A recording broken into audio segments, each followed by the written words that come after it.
कुछ शब्द इस तरह का और है जहाँ पर और भी शब्द जो है वो साइलेंट रहते हैं। तो क्या हो गया?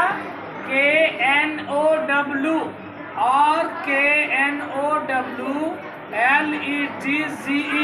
एक और बता देते हैं BRIDGE, ब्रिज, है ना? देखो लास्ट में DGE है ना, DGE।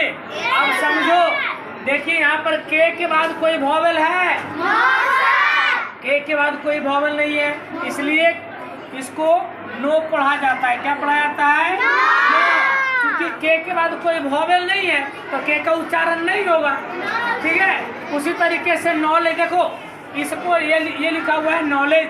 नॉलेज मतलब होता है ज्ञान, जानकारी। ठीक है, तो देखिए इसको हम इस तरह से लिखते हैं नॉलेज। क्या बोलेंगे इसको? नॉलेज। देखिए यहाँ पर K के बाद कोई वॉवेल है? नहीं, तो K नहीं आएगा। AN के बाद वॉवेल O है ना?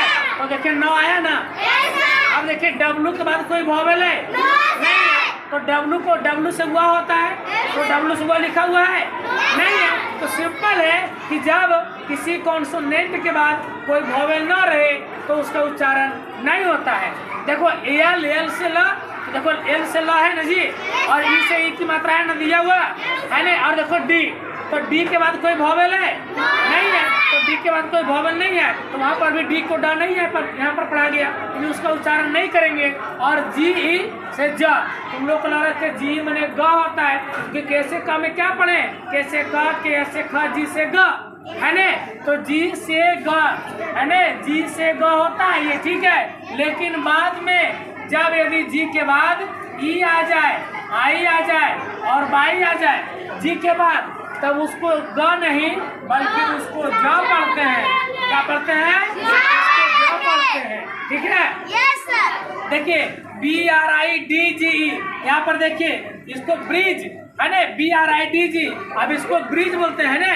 तो ब्रिज जो है वो ब का उच्चारण जो है एकदम हल्का सा हो रहा है, नाम मत का ब्रिज तुरंत आ रहा है रो, अरे, और यहाँ पर डी फिर साइलेंट हो गया, है ना?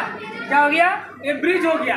तो इस प्रकार से बहुत सारे और भी ऐसे वर्ड हैं जो कि आप लोग को आएगा तो हम बताते चलेंगे। ठीक है।